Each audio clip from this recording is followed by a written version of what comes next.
ஒரு sleeve cutting பார்க்கலாம். நான் ஆல்ரெடி இப்போ ஸ்லீவ் கட்டிங் போட்டிருக்கேன். அதில் நிறைய டவுட் இருக்குன்னு நிறைய பேர் சொல்லியிருக்கீங்க. இப்போ நான் இது வந்து ஒரு எல்போவுக்கு மேலே உள்ள ஸ்லீவ், அதாவது ஒரு 11 இன்ச்சுக்கு உள்ளது.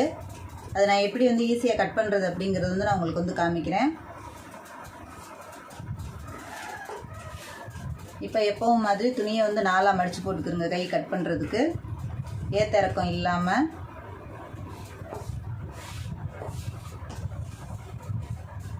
இப்போ இது வந்து எந்த கிராஸும் இல்லாமல் கரெக்டாக கட் பண்ணிடுங்க. ஸ்கேல் இருந்தால் நீங்கள் ஸ்கேலில் வந்து வரைஞ்சிட்டு நீட்டாக வந்து கட் பண்ணிடுங்க. இப்போ நமக்கு வந்து துணி வச்சு திருப்புறதுக்கான ஒரு 1/2 இன்ச்சு வந்து துணி வந்து விட்டுருங்க. இது லைனிங் ப்ளவுஸ் அப்படிங்கிறதுனால நான் லைனிங் தான் கட் பண்ணுறேன். அதை வந்து கரெக்டாக ஒரு 1/2 இன்ச்சு 3/4 இன்ச்சு நீங்கள் எந்த அளவுக்கு தைப்பீங்களோ அந்த அளவுக்கு வந்து அதை வந்து மார்க் பண்ணிக்கிறங்க. நான் ப்ளவுஸை போட்டு உங்களுக்கு வந்து காமிக்கிறேன் எப்படி அளவு எடுக்கிறது அப்படின்னு.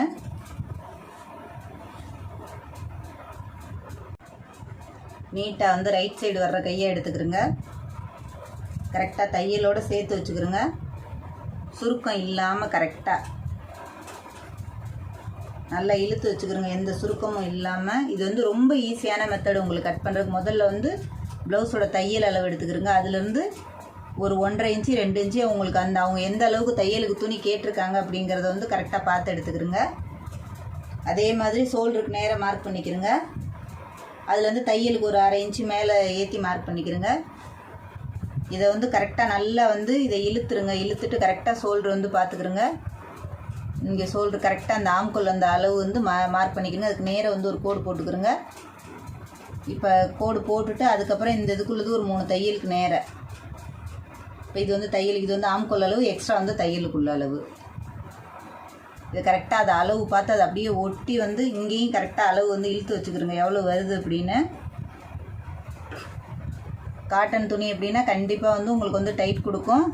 அதை வந்து பார்த்து கரெக்டாக வந்து மார்க் பண்ணிக்கிறங்க. அந்த அளவு நம்ம தையல் அளவு ப்ளவுஸோட மொத்த அளவு எவ்வளோ இருக்கோ அந்த அளவுக்கு வந்து மார்க் பண்ணிக்கிறங்க. அது ப்ளவுஸை எடுத்துருங்க.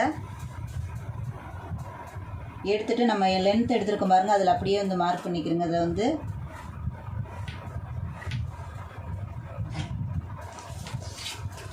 இப்போ நம்ம தையலுக்கு எடுத்த அளவுலேருந்து எவ்வளவு இருக்குது அப்படிங்கிறது வந்து கரெக்டாக 3.5 இன்ச்சு மார்க் பண்ணியிருக்கு பாருங்கள் அந்த ஆம்கோல் அளவு. இப்போ அந்த 3.5 இன்ச்சுக்கு நேரம் வந்து நம்ம மேலேருந்து எடுத்ததுலேருந்து 3.5 இன்ச்சிலேருந்து இப்போ நம்ம தையலுக்கு சேர்த்து எடுத்துருக்க பாருங்கள், அதில் வந்து அப்படியே கரெக்டாக அப்படியே வளைச்சி கொண்டு வந்துடுங்க. அவ்வளோதான் ஸ்லீவோட வேலையே. நீங்கள் இந்த மாதிரி கட் பண்ணிட்டீங்கன்னா உங்களுக்கு வந்து எந்த ஒரு ஆல்ட்ரேஷனுமே வராது ப்ளவுஸில் வந்து. இப்போ இங்கே கை வரைகிறது வந்து டேப் வச்சு அளவு எடுத்துக்கிறங்க. நான் மேலே தான் கோடு போடுறேன். அதை வந்து 2-2.25 இன்ச்சு அளவு வச்சு, இது லைனிங் ப்ளவுஸு, நான் அதை கரெக்டாக தைக்கும்போது தான் நான் அதை வந்து குடஞ்சி வெட்டணும். இதை வந்து கொண்டு வந்து வெளியில் விட்டுருங்க. இப்போ இதை கரெக்டாக நம்ம கை குடையிற அளவுக்கு எடுத்துக்கிட்டு வந்ததை இது கொஞ்சம் பட்டையாக விழுகுது, அதனால் உங்களுக்கு தெரியலை. இது வந்து இந்த அளவோடு வந்து நிப்பாட்டி நம்ம ஆம்கோல் அளவு எங்கே எடுத்துருக்கோமோ அதோடு கொண்டு வந்து விட்டுட்டு இதை வந்து நேராக வந்து கோடை கிராஸ் பண்ணி கொண்டு வந்துடுங்க. அவ்வளோதான் ஸ்லீவ் வேலை. இதில் ரொம்ப ஈஸியான மெத்தடு உங்களுக்கு இது கட் பண்ணுறது.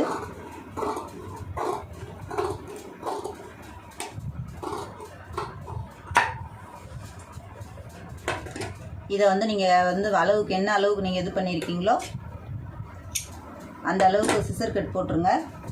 இது வந்து ஆம்கோல் அளவு. நீங்கள் ரொம்ப டேப்பெல்லாம் எடுத்து இதுக்கெல்லாம் ரொம்ப நீங்கள் அளவு பார்க்கணுங்கிற அவசியமே கிடையாது. இதான் வந்து நமக்கு ஆம்கோல் அளவு. இது போக மீதி இருக்கிறத நீங்கள் கட் பண்ணிடலாம். எக்ஸ்ட்ரா எத்தனை தையல் தேவையோ அத்தனை தையலுக்கான துணி வந்து இதில் வந்து இருக்குது. நமக்கு தாராளமாக 3 தையல் போட்டு கொடுத்துடலாம், அந்த அளவுக்கு வந்து துணி இருக்குது. இப்போ எவ்வளோ இது வந்து நான் கை குடையிறது வந்து லைனிங் ப்ளவுஸு, நான் தைக்கும்போது கை வந்து குடஞ்சிக்கிடுவேன். இப்போ டவுட்டு நிறைய இருக்குது அப்படிங்கிறவங்களுக்கு நான் இந்த ஸ்லீவ் கட் பண்ணி காமிச்சிருக்கேன். தையலோடு சேர்த்து தனித்தனியாக அளவெடுக்க வேணாம். நீங்கள் ப்ளவுஸ் வந்து ஃப்ரண்ட்டு வர்றதை மாத்திரம் மடித்து போட்டு நீட்டாக வந்து இதே மாதிரி, ஆனால் கை வந்து நல்லா நீட்டாக அயன் பண்ணிடுங்க. அயன் பண்ணிவிட்டு அதை போட்டு கட் பண்ணி பாருங்கள். ஈஸியாக இருக்கும். புதுசாக கட் பண்ணுறவங்களுக்கு கூட ரொம்ப ஈஸியாக இருக்கும். நான் தொடர்ந்து போடுற வீடியோ ஃபுல்லாக பாருங்கள். இப்போ நிறைய உங்களுக்கு வந்து டவுட்டு இருக்கும் புதுசாக தைக்கிறவங்களுக்கு. என்ன டவுட் இருந்தாலும் நீங்கள் வந்து கேட்கலாம், கிளியர் பண்ணுறேன். நான் போடுற வீடியோ தொடர்ந்து பாருங்கள். வீடியோ பிடிச்சிருந்துச்சுன்னா லைக் பண்ணுங்கள், ஷேர் பண்ணுங்கள், மறந்துடாமல் சப்ஸ்கிரைப் பண்ணுங்கள், சேனலுக்கு சப்போர்ட் பண்ணுங்கள்.